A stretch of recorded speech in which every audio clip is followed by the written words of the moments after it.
to Real Life and Archetypes. My name is Marina, and this is a session for this summer. I call it the Chronicles of Real Life and Archetypes. So I just want to relax in the summer, not have to face the camera, to put on some makeup, and I just want to relax and be free. So I thought that I would just do some audio just for a while until I recover. I've been a little sick as well.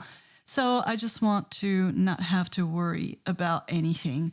And today I wanted to talk about Gemini and the popular thought about Gemini that those people are two-faced or that kind of stuff. So this is a kind of silly stuff that I really dislike about astrology and the way that it's been represented in popular culture. But listen, for me, the way that I interpret the birth chart, which is the work that I do it based on archetypes, not in the way that astrology works, okay? So for me, astrology, I'm not good at it. I don't get it. I have studied it. It is very confusing to me. So listen, to each their own. And for me, I had the inspiration and the intuition about what I wanted to do. The charts spoke to me, so to speak, okay? And so that's why I have a different perspective. I wanted to do something that had a practical application for people.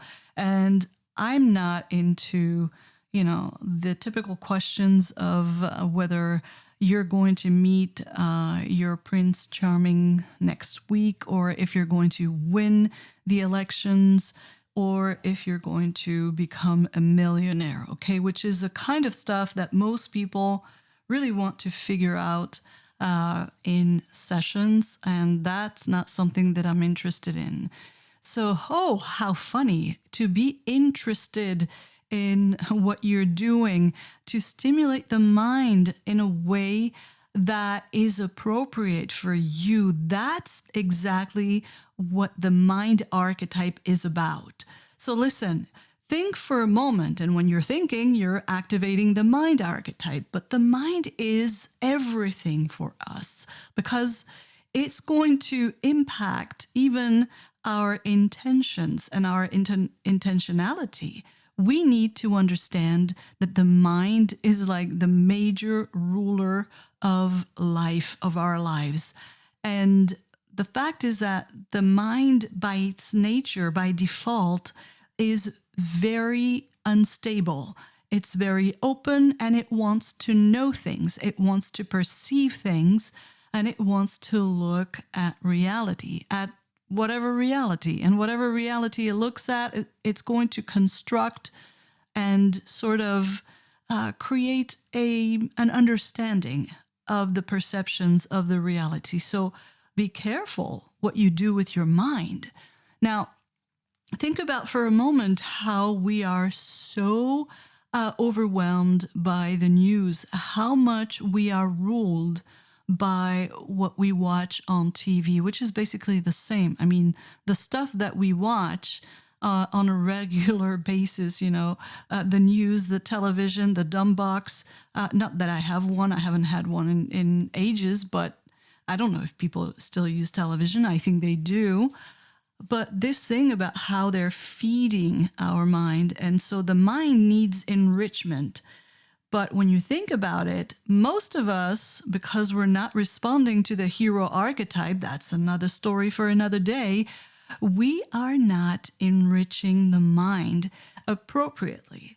So what is this two faces concept of Gemini, which is the mind in my archetype system? At least that's what I'm calling it for now. I might change it later because I'm creating an entire system right now. So the concept of two paths, two ways of having a mind, the duality of that archetype is because we are actually either ruled by the lower self and the lower mind, or a higher mind, which is the one that we need to develop and awaken. by how we stimulate the mind. And that is the issue. There's another aspect to this archetype, which is that for those of us who have a lot of this archetype, by the way, we're going to feel it very clearly, but it's applicable to everybody. We all have at least a little bit of all archetypes.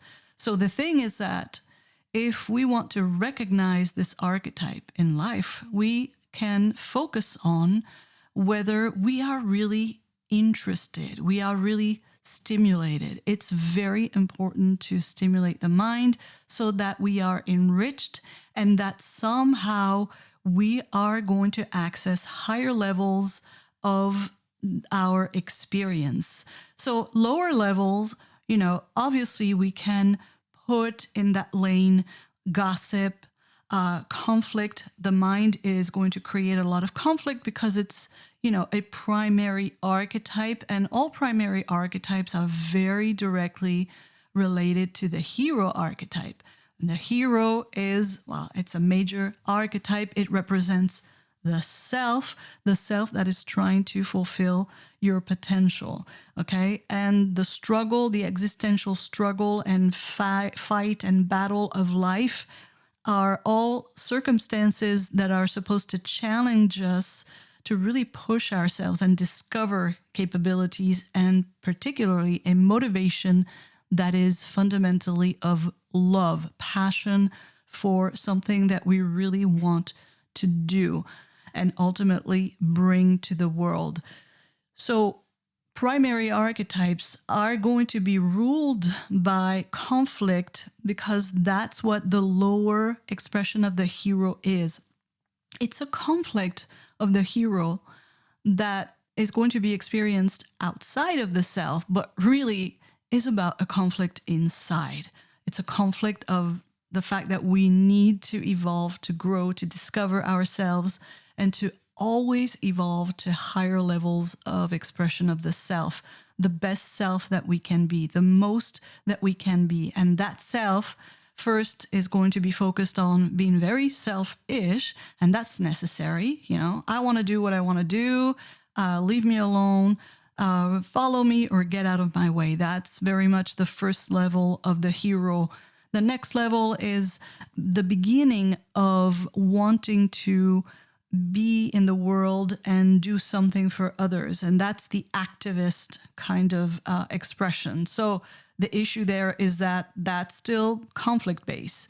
It's all about, being at war, always creating some kind of cause and conflict with everybody because of that cause, and to justify it because it's justice, it's righteous, and I'm right and everybody else is wrong.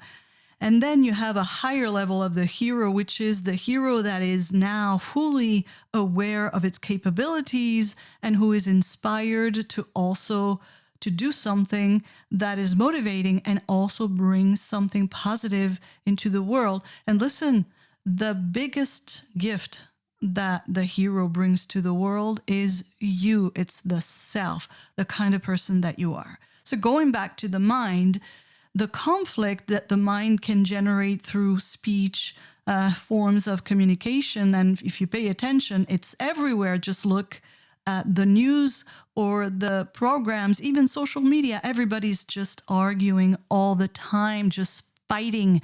That's what people want. That's the lowest, the lower instincts of the self. It's the self that is not evolved and that is just conflict based. And so I've been watching a trial these past 2 months, a trial that is very interesting. I watch trials because actually it's good for the mind, for my mind. It's kind of a meditation. I like the process.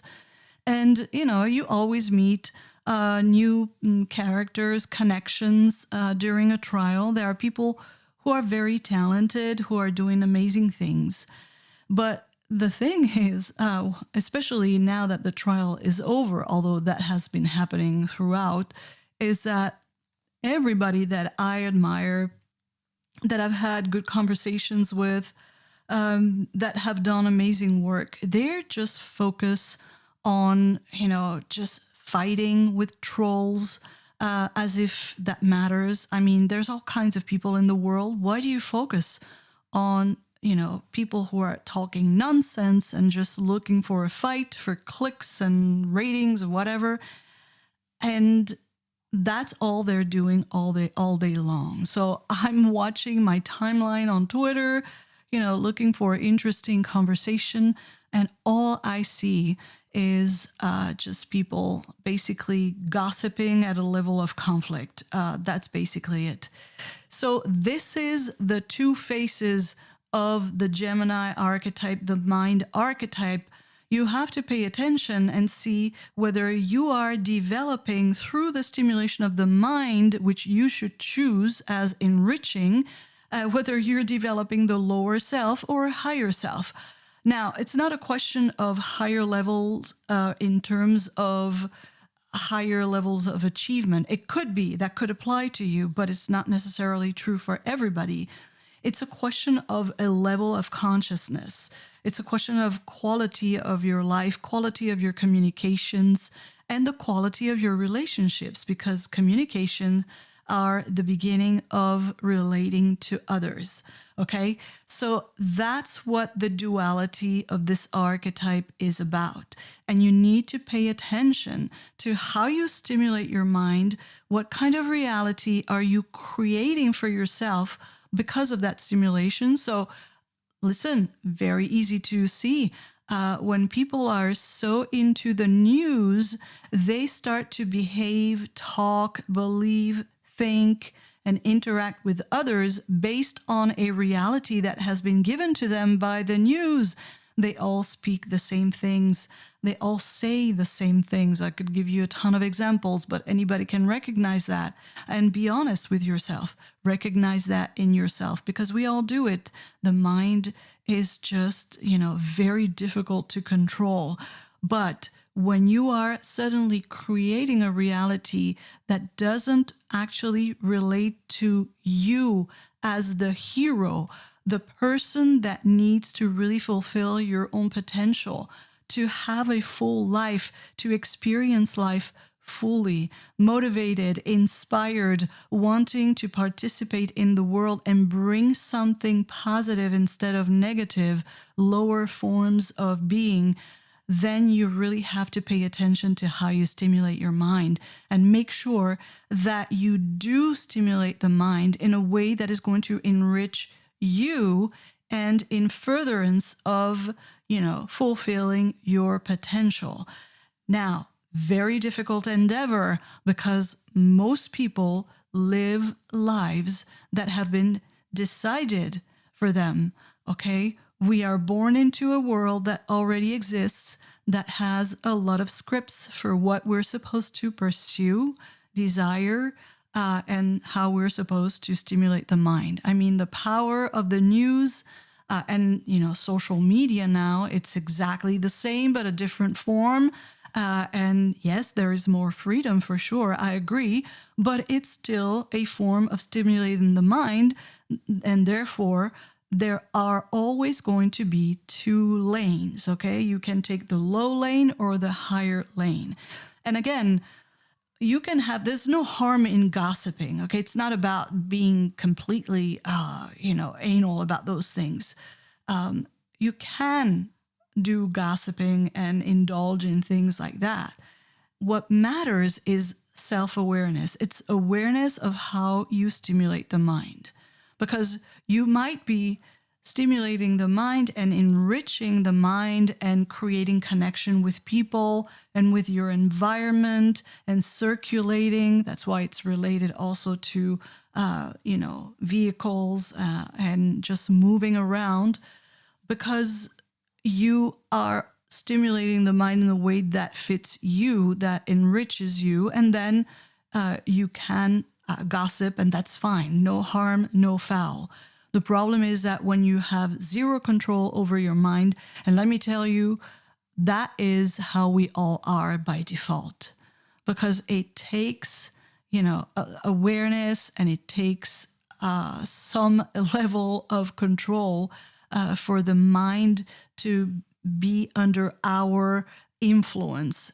as opposed to the influence of the world, the news, your peers, the groups that you're with, and listen, pay attention. Pay attention to how people talk, how you talk, and pay attention, watch TV and see if you're just repeating the exact same message that you hear on TV, because I see that all the time. And listen, I was trapped in those things as well, and I don't deceive myself. Of course, I can be influenced very easily. The mind is very fragile. The mind is open by nature. It's very fast. And the mind, by the way, wants to know things and communicate them. Okay? That is a natural instinct of the mind.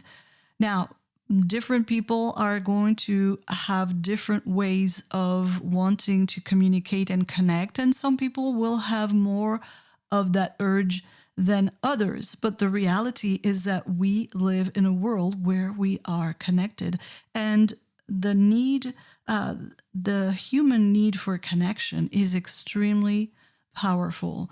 We are creatures that need to be connected to an environment. All right. So if only to just go and get some groceries, that's, an example of how you're going to circulate and go and connect with your environment.